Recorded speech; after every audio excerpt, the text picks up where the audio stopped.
Você já ouviu falar de Leopoldo II? Se você estudou a história, provavelmente conhece Hitler e o Holocausto. Mas e o genocídio que matou cerca de 10 milhões de pessoas no Congo? Por que essa tragédia é tão pouco falada? Hoje, vamos discutir um dos capítulos mais sombrios da história e como o racismo e o eurocentrismo apagaram essa história da memória coletiva. Entre 1885 e 1908, o Congo foi transformado na propriedade privada de Leopoldo II, rei da Bélgica. Sob seu domínio, os congoleses foram forçados a produzir borracha para alimentar a crescente indústria europeia. Quem não atingia as metas era punido de forma brutal.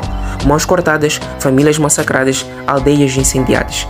A estimativa mais aceita é que cerca de 10 milhões de pessoas tenham morrido nesse período, seja por assassinato, fome, trabalho forçado ou até doenças. E ainda assim, a maioria das pessoas nunca ouviu falar disso. Se esse genocídio foi tão grande, por que ninguém fala sobre ele?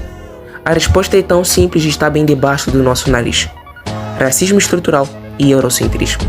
O Holocausto foi cometido na Europa contra populações europeias e o seu impacto foi sentido diretamente pelos países mais influentes do mundo.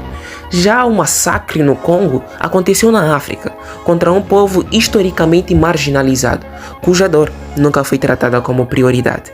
Os próprios europeus que lucraram com esse genocídio reescreveram a história. Documentos foram destruídos, registros foram enganados e apagados, e a imagem de Leopoldo II foi transformada. Até hoje, a Bélgica mantém estátuas dele em suas cidades. Enquanto isso, Hitler é visto como um monstro global. E o Leopoldo II ainda é tratado por alguns como um rei visionário. O apagamento dessa história e desse genocídio não é um acidente.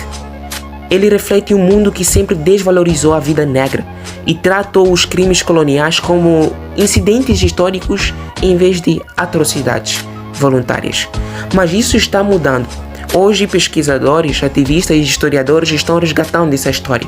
O reconhecimento do genocídio no Congo não é apenas sobre o passado, mas sobre entender como o racismo ainda estrutura o mundo em que vivemos.